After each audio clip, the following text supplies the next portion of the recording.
Thank you again for attending the 4th Annual Cure Corridor event.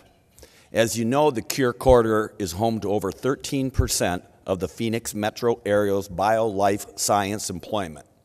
For a number of years, the Scottsdale Cure Corridor has been growing in notoriety as a destination for entrepreneurs, startups, and international research professionals.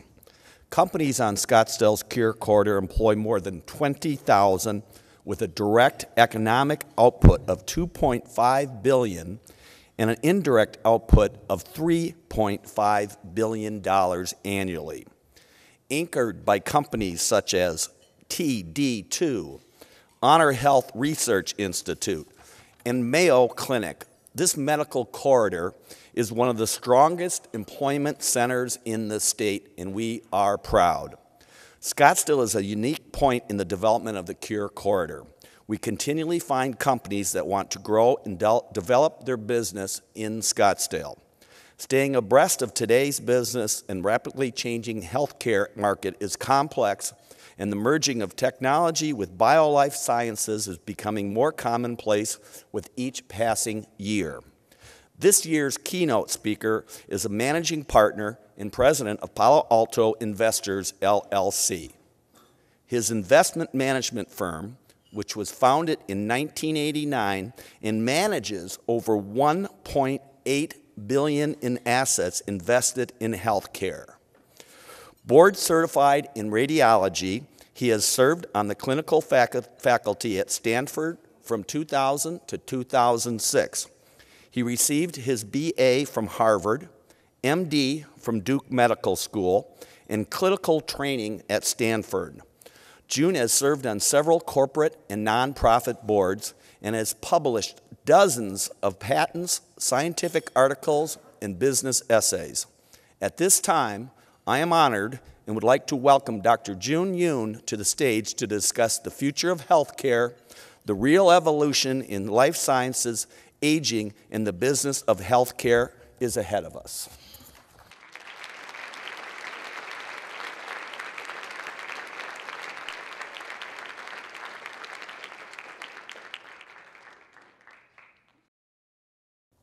Well, thank you for that introduction, Mark, and thank you to Mayor Lane and to everybody that helped produce today's event, as well as all of your participation. I'd love to learn something about all of you. How many people here in the room has 3 or more children? How many of you have 2 children? How many of you have 1 or no children? Okay. Here's another question. How many of you believe that children can see things that we can no longer see? A lot of you. Well, I guess we have an honest group here. I have a couple of boys, and it really is striking how they can see things that I can no longer see. I would like to ask all of you to look at the screen and do something very simple. Count the number of times the letter F appears in this single sentence. It's not a trick question. I know you guys are fast readers, so when you're done, please look back at me. Okay. How many people saw all 3 Fs? Okay, most of you. How many people saw 4? Some of you. How many people saw 5? Okay, even fewer of you. So the real answer is 6. And now that you know the answer, please see if you can see all 6 Fs. 5 flies of, scientific, of. Isn't that amazing? So young children have no problem counting these Fs. And yet, those of us that have grown up tend to have some trouble. Essentially what happens is, as we hit puberty, our mind switches from a camera to a projector. And this is a part of the evolutionary program we all inherited, which was probably useful in the era we evolved. But in the modern world, when we're living into our 80s, 90s, it's not the most efficient model to live, because we are open to the world for about a dozen years, and we get into this execution mode. Now, that actually is kind of depressing, right? I mean, the fact that we spend most of our lives projecting upon the world after spending just a few years listening. But I would argue that this is actually great news. You know why? This means that some of the most exciting opportunities are probably hiding right in front of us. They are probably the Fs. The Fs represents the future of the world, future of the country, future of healthcare, your own future. And in fact, the opportunities around those might be right in front of us, and all we got to do is call them out. So that's what we're going to do today. We're going to call out some opportunities about the future that are accessible today because they're hiding in plain sight. Are you all ready? Okay. So one of the obvious things that's hiding in plain sight is that we're in the healthcare century. 20th century was a great century. It was a period of remarkable advancements in medical technologies and delivery of care. The industry has done a wonderful job of helping extend both the quantity and quality of life. So we should say thank you. The current healthcare system is absolutely amazing. At the same time, a lot of opportunities remain hiding in plain sight. Let's just talk about a few of these. So we've known about germ theory for about 100 years. And yet, when you visit hospitals of today, typically, there's a lot that hasn't been translated into practice. You walk into a cafeteria. First of all, they serve bacon, eggs, and potatoes after having been taught that bacon, eggs, and potato may not be good for your health. But more importantly, you'll watch a patient from a third world country that might be carrying an infectious disease hand over coins to a cashier, and then the cashier hands it over to the next patient who is immunocompromised wearing a mask. We've known about germ theory for 100 years, and yet we have doorknobs in hospitals. We have elevator buttons. We're essentially projecting standard construction models on a system that really needs something radically different.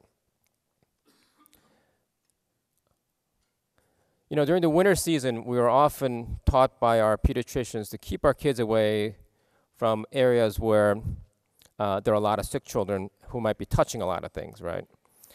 And then if you look at a pediatrician's waiting room, they have toys and books, right? I find this slide funny because disease knows no time of day. Things like heart attacks and strokes can happen any time of day, any day a week. And yet we project 9 to 5 working schedules on our providers such that mortality rates from stroke and heart attacks are higher after hours, on weekends, and on holidays. And when you think about how much money we spend trying to reduce mortality through innovation, there are some very simple ways to reduce mortality that are hiding in plain sight. In fact, I've spoken to the authors of these innumerable studies that have demonstrated these high mortality rates, and I've asked them, have you changed practices in your institution? And they typically say, not yet. So to the point that Mark mentioned earlier, the best is yet to come. As great as the industry has been, these are the early days of the healthcare century, the early days of the healthcare economy. I've been investing in biotechnology for 18 years. And when you think about the fact that Genentech went public in 1980, that's 36 years ago, I've been investing in biotechnology for half its history. That's insane, because I'm not that old, right? It just shows you how young this industry is. In fact, I started medical school 26 years ago. And when you think about the fact that you could argue modern medicine was started in 1953 when Watson and Crick discovered double helix, that was 63 years ago. I've been in medicine for over 40% of the history of modern medicine. I mean, it just shows you how young this industry is. So we should say thank you to the industry about the remarkable progress that it has made for all of us. And yet, as exciting as some of these opportunities are hiding in plain sight, they're not good enough. They're essentially different ways to rearrange waiting room furniture on a titanic system that is fatally flawed. Because what we're doing today, what is the arcade game that the modern healthcare system most resembles? Anybody have any idea? Whack-a-mole. Thank you. Thank you very much. So the current system is a responsive system, and we put out fires, and we do a pretty good job of it. But the older we get, the more we need it. And eventually, we are creating older and older people that need more and more health care. And when you create a system that creates more demand, that's a feed-forward cycle of rising demand, which is the main reason why we're seeing exponential rise of healthcare costs. And that's profitable for the industry. But the trajectory is pretty risky, right? Because if you keep creating more demand by virtue of what you're doing, you're going to eventually kill the economy. And the second fatal flaw of the current system is that everybody dies, right? So no one survives aging. And as good as the current system is, it's probably the second best idea we ever came up with. We need something radically better. In evolutionary theory, there's a concept called adaptive landscapes. You can imagine this graph just representing innovation, and value is downward. So the more you can come down towards gravity, the more optimum your solution. And in evolution, you can get stuck in these local valleys where you think you've optimized around innovation because it looks like it's uphill both sides, and you do incremental work around that little valley. But you can't actually see the fact that there might be a much lower, better valley elsewhere because you can't get enough energy to go up that hill. This happens all the time in evolution-based innovation, and it happens in industries too. It's quite possible as an industry that modern medicine is in a local minimum, and we cannot see the global minimum yet. And we've got to create enough activation energy to potentially see a better healthcare system than what we have today.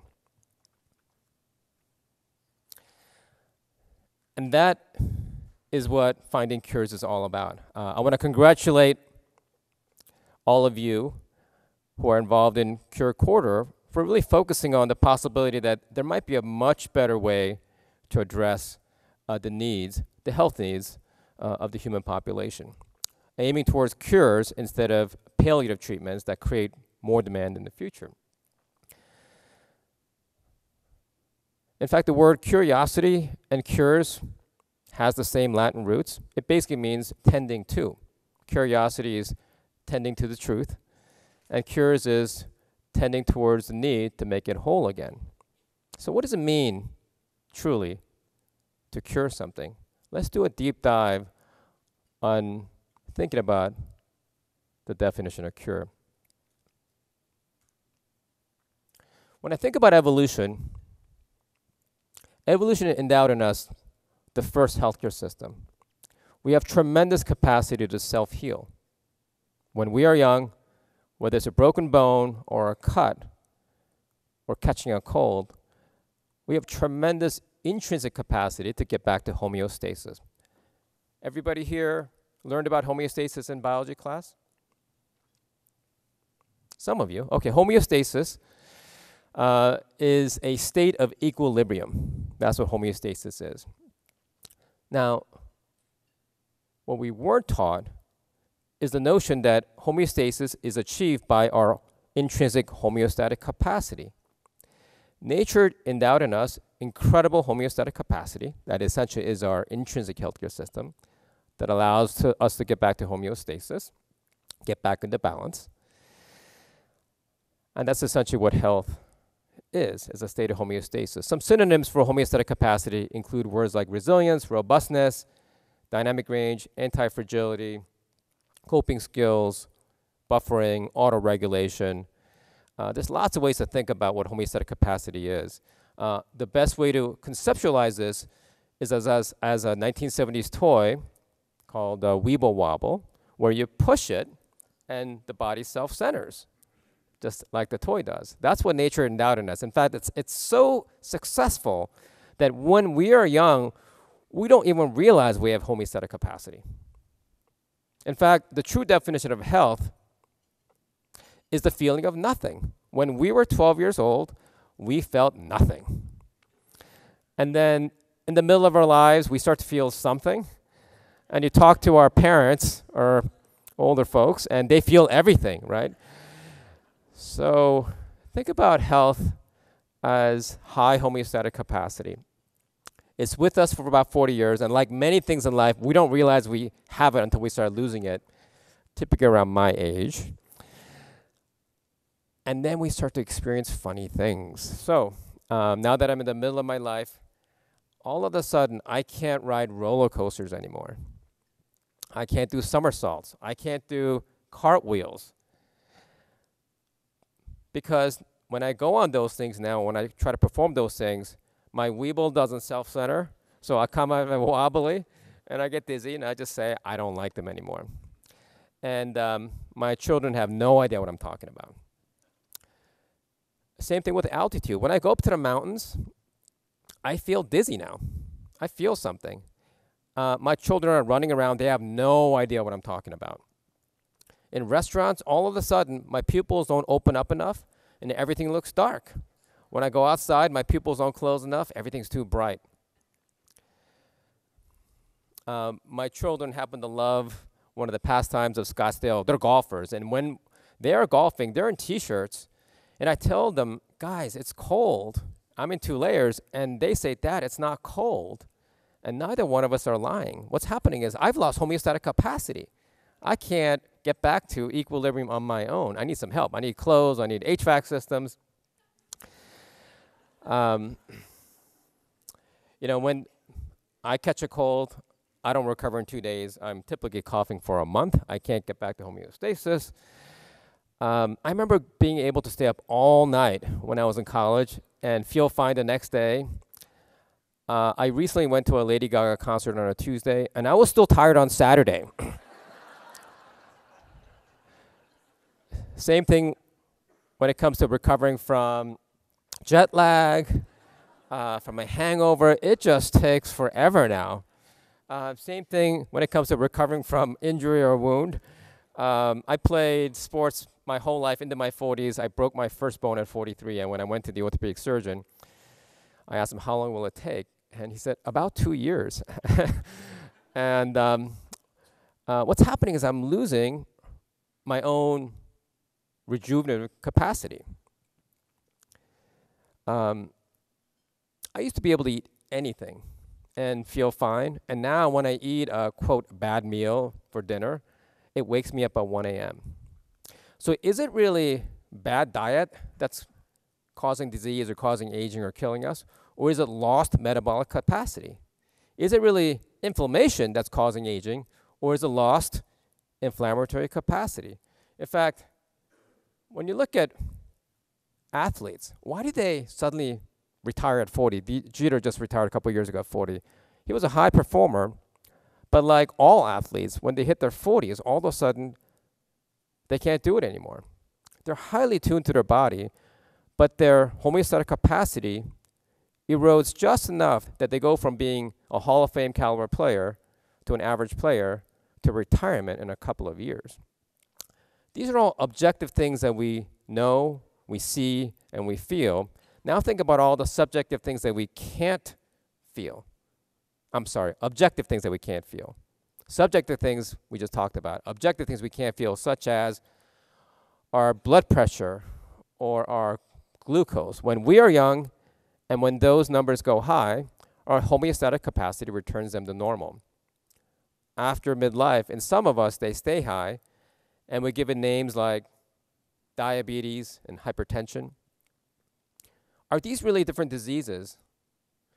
Or are they all really the same thing? Lost homeostatic capacity That's the Occam's razor for all the different features of aging. Now, this perspective gives us an opportunity to really rethink what health really is. What if health is having high homeostatic capacity, and aging is the erosion of intrinsic homeostatic capacity that makes it more difficult to achieve homeostasis on our own? So the short history of healthcare is it was inside of us for about 40 years. It departs us at midlife, and we create this $3 trillion system around us called healthcare to put us back into the middle, and then it's whack-a-mole, and then we die. So that's the short history of healthcare. We now have an opportunity to envision a different way to address this problem. What if we think about curing as restoring homeostatic capacity, as capacity building? What if curing is restoring our intrinsic homeostatic capacity? When you think about high blood pressure, when our blood pressure goes high, what we do for you today is we give you a blood pressure lowering medicine, which solves the number. The number has returned to homeostasis. But because we've restored homeostatic capacity, we've restored homeostasis without restoring homeostatic capacity, what happens? It actually causes system atrophy. Your body is actually weakened as a result of the blood pressure lowering drug, such that when you come off of the blood pressure lowering drug, your baseline blood pressure is higher. This happens with every single pharmaceutical on the market where the chronic disease worsens over time the more we are on therapy. So if you fast forward into a nursing home, patients are on 25 meds, maxed out on all of them. It's a nice model to solve the problem short term, but are we really solving the long-term problem? Essentially, the model is we're using the acute care model of getting us back to homeostasis in a chronic disease, and that's why it doesn't really help us over the long haul. Acute therapy should be reserved for acute conditions, and we need a different model for addressing chronic conditions, chronic therapies for chronic solutions. So what's the best way to lower blood pressure? Let's say your homeostatic capacity is now no longer what it used to be. You're now reporting high blood pressure. What's the best way to return it to normal? It's to exercise, right? To exercise, which is to restore homeostatic capacity instead of restoring homeostasis. What exercise does is the following. When we exercise, we're raising our heart rate, we're raising our blood pressure, and our homeostatic capacity is what returns blood pressure to homeostasis. So it's the secondary effect of what we're doing, not the primary effect. By the way, exercise has been shown to benefit every single disease of aging, and we still haven't figured out the mechanistic reason why. I think it's hiding in plain sight, because exercise increases homeostatic capacity. In fact, the analogy to this is drinking coffee. How many people here drink a dose of caffeine? Okay, most of us. It's a great pick-me-up when we take it, but the secondary effect is that we're more tired over the long haul, right? The more we drink, the more we need, because when we miss our morning cup of coffee, as I almost did this morning, you're more tired than ever because our body habituates. That's the one thing our body knows how to do is compensate. So what if we did the reverse? What if we actually gave people blood pressure raising medicines as a way to treat their high blood pressure? Put exercise in a bottle. That's insane, right? Well, because of the Hippocratic Oath, we all swore as medical doctors we would never do that, right? First, do no harm, which means that it is really, in many ways, an untested idea. Putting exercise in a bottle, raise your blood pressure as a way to lower your blood pressure. Well, fortunately, I think there's actually evidence that this works. That's essentially what vaccines are, right? Vaccines make your body worse, and your body is stronger. Vaccination is a way to increase homeostatic capacity. And I would argue vaccination is one of the greatest inventions in medical history. So I think there is reason to think that this might be something we should be trying. Restoring homeostatic capacity as a gateway to finding cures. I've been seeing fascinating data come out of things like hyperbaric chambers. If in fact we're losing barometric capacity, I can't get on mountains anymore go scuba diving. What if we actually condition the body to increase our capacity? Does that actually improve our health in other ways? In fact, when you think about our homeostatic capacity during our early years, it is so high that the mortality rates for the population under 40 are about 0.1%. That's your chance of dying per year under 40. Which means if you could live at that rate of homeostatic capacity, how long you would live? How long would you live? I mean, it'd be like 1,000 years, right? Except that at 40, your mortality rate starts going up. Now, under 40, the leading causes of death are infection, car accidents, gunshot wounds, suicide. They're all externalities. We die of external things. And those issues persist into our post-40 life. But after 40, we start manifesting intrinsic reasons for failure. Diabetes, cancer, heart disease, strokes. And that's why right now, lifespan is a limit. But if you can now maintain homeostatic capacity, which means sustainable health, then lifespan should become a statistic again, right? If you can maintain the rate of mortality of 0.1% for a long time, life would be radically different. It doesn't mean that death will not exist, because there will still be infection and trauma. This is from Monty Python. What used to kill us in the pre-modern age was infection and trauma, which are the slings and arrows of life, as Shakespeare told us. And we've succeeded in surviving most of those things. Remember, mortality rates were so high that the average lifespan was in the 20s and 30s for most of human history, except we solved for those through technology and healthcare, such that most of us are living past our reproductive senescent age. Just think about it in the wild. I mean, death rates are so high. Infant mortality death rates are high. Probability of surviving to puberty was under 50%. Again, average lifespan was in their 20s.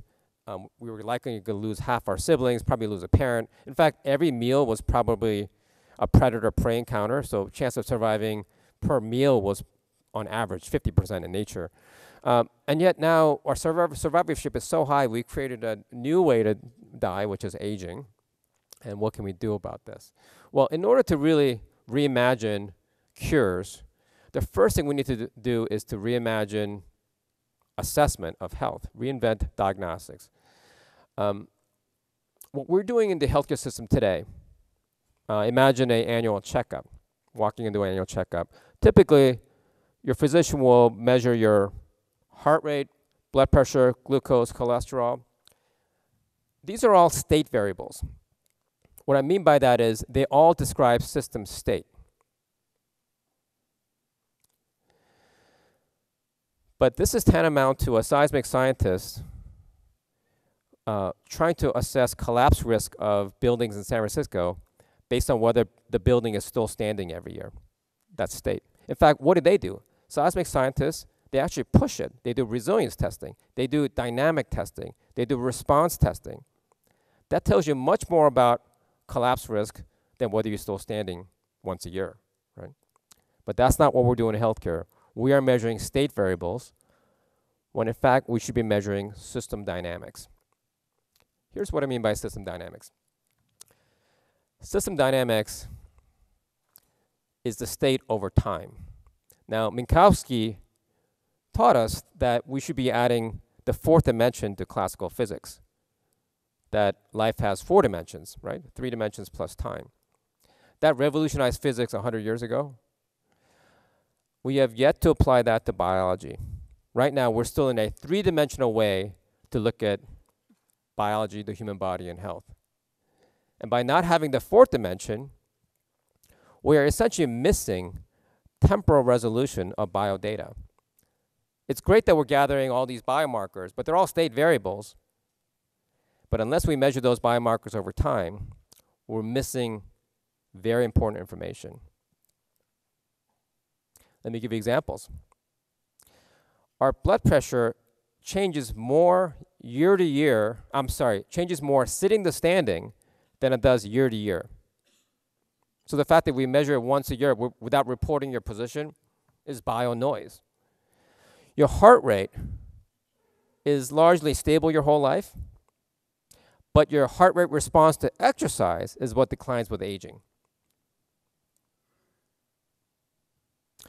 So heart rate response to exercise, the responsive diagnostic, the dynamic diagnostic, diagnostics that include the fourth dimension are much more relevant in assessing your chronologic age, your biologic age, your chance of mortality, and yet we don't use it, which is crazy. I mean, not dying is a great way to promote longevity, and yet we haven't used this data about mortality to improve our state of being and increase our capacity for being. It's all hiding in plain sight. These are the F's. There's robust data that this type of dynamic diagnostics is a much better way to assess health and targets for improving health.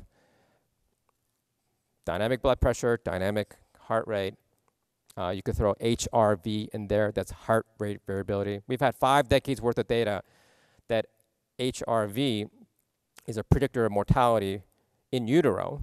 When you're pregnant, if you're pregnant, they'll put a little scalp electrode, and the decision for stat C-section is when your HRV goes down. That's been known for 5 decades. It's standard practice. And yet the minute we come out of the womb, we take it off and we never measure it again. So that's all upside. We haven't done anything yet in this regard. So think about applying things we already know, dynamic diagnostics, to standard practice, and not just in these extreme situations such as cardiac stress tests. Let's add temporal resolution to biology, not just spatial resolution, and reinvent the entirety of the biomarker landscape. It is my understanding that Scottsdale is a leader in diagnostics. Well, we have an opportunity to reinvent the entirety of diagnostics. We own the intellectual property on the dynamic version of every diagnostic test out there that wasn't already dynamic. And we have committed to supplying this intellectual property to the community to really launch a completely different kind of diagnostic industry as a way to also build a completely different therapeutic industry. This is all upside. Same with lifestyle medicine. There's lots of behavioral and lifestyle recommendations that are being made out there that improve health, and I think they're all very well intended. We would like to add a temporal dimension to lifestyle treatments. When we think about system dynamics, what we want to do is maximize dynamic range. It's your ability to contend to variance out in the environment. When we spend a day outside, maybe surfing or on a boat, what happens at night? We sleep well, right? We get tired. The biology behind that is when you get exposed to the sun, it suppresses melatonin, and then you get a melatonin flare in the darkness. That's dynamic range of day-night variation. Every species on the planet's history lived in ambient light during the day and darkness at night, or maybe did the reverse if they're nocturnal. They had this natural dynamic range. How are we living? We're indoors most of the day. If we happen to step outside at all, we got sunglasses on, put a hat on. Our dermatologists ask us to put on sunblock. So not enough sunlight exposure during the day. And at nighttime, instead of enjoying the darkness, we throw all the lights on. So we're losing dynamic range of light variation, which affects our melatonin biology, which affects our hypothalamic biology, which affects our immune system, our stress axis, our endocrine system. How do we know that not living in ambient light isn't affecting our health? Same thing with temperature variation. Again, we're the first species in history to not live in ambient temperature. We actually have inherited incredible systems to contend with coolness and warmth. We have sweating systems. We used to have brown fat that allowed us to heat ourselves up. But now that we're trying to stay 70 degrees all the time, through HVAC systems, through clothes, we're putting clothes on our kids when it's 55, we're putting jackets on them. We're actually deconditioning the body and narrowing our dynamic range. We're debuffering, which is why we're weaker. So I would argue when you move to California, your blood isn't thinning, you're just losing homeostatic capacity. In fact, I gave a talk about a decade ago about this concept. And somebody in the audience said, my wife can tell the difference between 69 and 71. That's a disaster. You're supposed to have a much wider dynamic range. You're not supposed to feel anything. And yet we become so brittle, our dynamic range is so narrow, and our homeostatic capacity is so weakened that we can feel these subtle differences. We ought to spend more time in the mountains and scuba diving. That's the way to stretch dynamic range, right? Instead of narrowing our experience, instead of running away from what's hard, we should be running towards things that challenge our body. What doesn't kill you will make you stronger. Stretching, we're all designed to stretch, and the more we stretch, the more it keeps our muscles around. What happens if you stop letting our muscles experience dynamic range of stretching and flexing? Like put your limb in a cast. You lose muscle, right?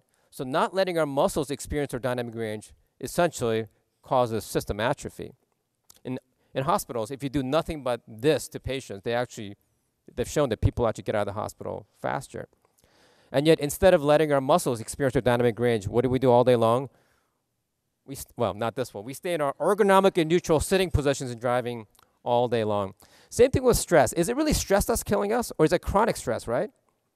What we should be doing is alternating the stress with meditation and relaxation. So I'm glad that people are meditating and resting, but it's really the variance, it's really the alternation of stress is what we should be chasing, increasing our dynamic range. So not just sleep and rest and rumination, alternate your stresses. Alternate sleeping and meditating with riding roller coasters. And it's chronic stress that's deadly. I want to just say one thing about chronic stress. Have you all heard of secondhand smoke? Okay. You should know about secondhand stress. Secondhand stress means, well, imagine being a wildebeest in the wild, and the wildebeest next to you is freaking out, and you don't freak out. You're the one that's going to get eaten. And that's why we're all wired to make the stress of others our own. That made sense in the wild when, again, our mortality rates are pretty high per meal. Now that mortality rates are near 0 per day, the fact that we are constantly making the stress of others our own is dysfunctional. That's a Darwinian maladaptation, right? So stay away from stressed, chronically stressed people, but more importantly, don't bring your stress upon others, right? I mean, this is the reason why heart disease runs in families in addition to genes. I have no doubt genes play a role in predisposition to heart disease, but there's also paragenetic transmission of heart disease in families. Type A parents create type A kids, right? So think about the fact that if you're projecting your stress onto others, you're causing them heart disease, right? So be very mindful of secondhand stress, both of those around you and those that you might project. In fact, I think modern life is all about chronic stress. We are afraid of everything. We've wrapped ourselves in our fears to a degree of total irrationality. Obviously, not my child. Okay. Other things that increase dynamic range as measured by HRV and other factors. Laughter. Laughter is a great one. Laughter increases our HRV, our cardiodynamic capacity. One of the most important things I learned after medical school is that laughter is the best medicine. I wish they told us that in the beginning. In fact, they made medical school completely unfunny. The best thing about laughter is that it actually reduces stress. And when you think about the fact that many diseases are communicable, not only infectious disease, but as we just discussed, all stress-based diseases are contagious. And yet none of our therapies are contagious. Like if I gave you a drug for gout, it's not going to make you feel any better, right? So we're up against an enemy that's highly contagious, and yet our interventions are non-contagious. Well, what's the one therapy that's contagious? Laughter, right? Again, I find that medical school should be training folks to be funny. And we definitely have the best material, right? We have sex, death, and poop, which is the best raw material. We also have drugs. And yet we completely missed the opportunity to make medical school really exciting, entertaining, and funny.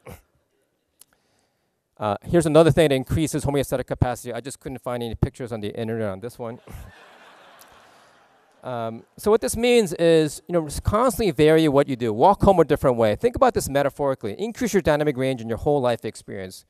Travel more. Go do interesting things. Have different kinds of meals. Listen to interesting talks. Try things that you've never done before. Go to Burning Man. There's so many things that we start getting in our groove and doing the same repeated patterns. So increasing your dynamic range is not just for your health, but it's also for your mental health and your social health and your spiritual health. Constantly mix it up, stretch your dynamic range. And this is a completely different way to think about health. I love this quote from Buckminster Fuller. You never change things by fighting the existing reality. To change something, build a new model that makes the existing model obsolete. So the real goal of healthcare should be to make ourselves obsolete. We should try to put homeostatic capacity and health back in the body where it started so that we can go back to being civilians. I mean, if we succeed in putting homeostatic capacity back in the body, healthcare would be a lot smaller. People will be healthier. I mean, healthcare should be about a $300 billion industry instead of $3 trillion. We still need acute care, infectious care, obstetrics, trauma, orthopedics. But the vast majority of consumption comes from chronic diseases. Let's try to put that back in the body where it all started. Let's put health back in the body. And we get a lot more value out of those $300 billion as well.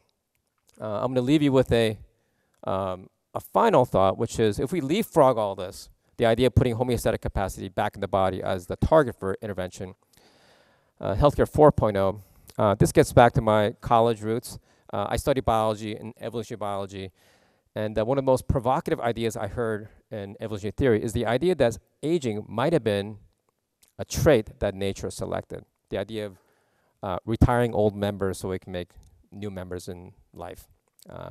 Because obviously having children is a way of making better versions of ourselves as a generation, and then get out of the way. So essentially age out the population so they die, and then you make room for the new ones. That's an old idea in biology posited by August Weismann.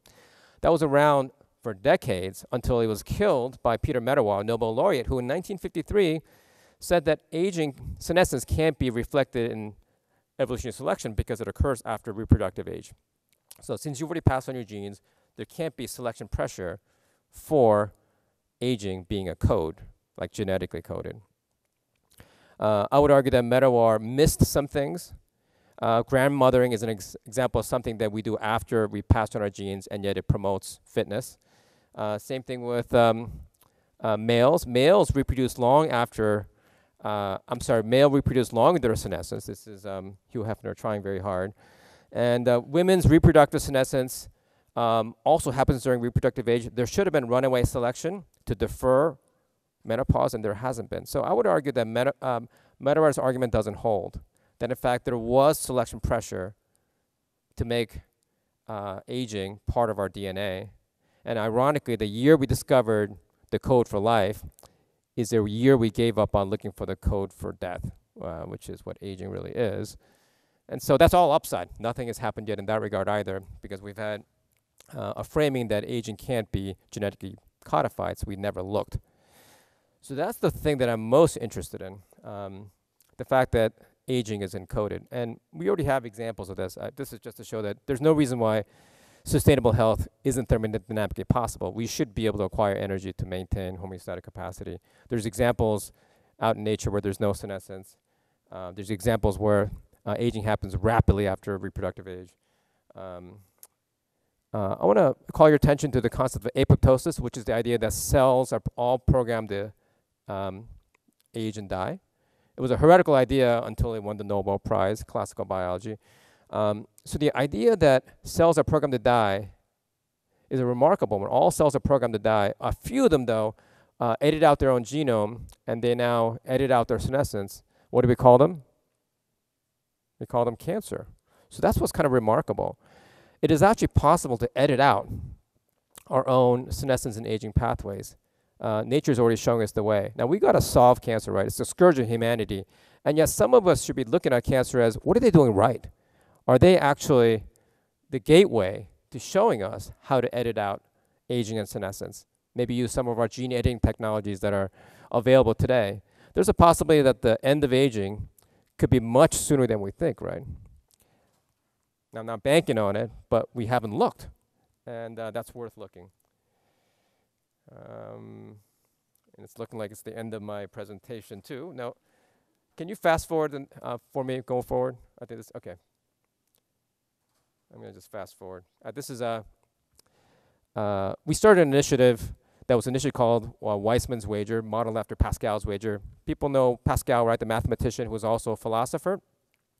It was discovered in his notes posthumously that he actually made a wager about whether or not God existed or didn't exist, and how he would behave. He decided, I'm going to just assume God exists, because if I assume he doesn't exist and he exists, that's eternal damnation. Whereas if he doesn't exist, that's, I paid a small price. And if I believe he exists and he does exist, I got eternal happiness. So he drew it up like, it's like a typical McKinsey chart. It's a 4-quadrant chart. And he elected to believe in God, and I hope he's happy with his decision. But the Weissman's wager is the idea that, you can't prove or disprove that aging is a code, but we just decide to assume it's a code and look for it, right? Because the payoff is so large. If it ends up being a code, you edit it out and we're done. We're done with the future of healthcare. And that's priced at zero. It hasn't been pursued because of Meadows' argument, but thankfully, in the intervening 60 years since Watson and Crick discovered DNA, we have all these molecular advancements and tools. So we now have a chance to test out Weissman's hypothesis. We essentially re-stitched together his old hypothesis with the discoveries of the modern age and try some ridiculous things to see if we can end aging very quickly. And basically, if we win Weissman's wager, we don't have to worry about Pascal's wager. Okay, so what we're trying to do is to really think about system capacity, homeostatic capacity, increasing evolutionary capacity. And people are concerned that if you slow down aging, you're slowing down evolution. Well, that may have made sense when the basis of innovation was your hardware, your genes. But now that we're acquiring traits through software, through ideas, through memes, living is a way to innovate, right? Because right now what's happening is we accumulate all this knowledge, but then our bodies fail, so we quickly try to transfer those memes to the next generation through school and books. But wouldn't it be just much better if we could just longitudinally acquire memes, just be healthy a whole lot longer so we can innovate onto ourselves rather than innovating over the generations? That's the basic idea. And I think the future of human history is towards longevity, where we're living in order to innovate. Dying was a great way to innovate in the Darwinian era of evolution, but now that we are in the cognitive era of evolution, living is a way to evolve. We're the awkward transition generations that's trying to figure it out, right? We're still in our dying bodies, but we're using memes to see if we can get out of this fate that we've all inherited from evolution. And if you want to learn more about that initiative, you can go to paloaltoprize.org. We've instantiated all this as a prize. I want to bring it all back down to the Cure Quarter today. Essentially, the healthcare century is really about the human capital century. We heard so much about the fact that it's all about people and talent. And demographically, we are in an interesting trend. The success of the longevity movement, ironically, also leads to people having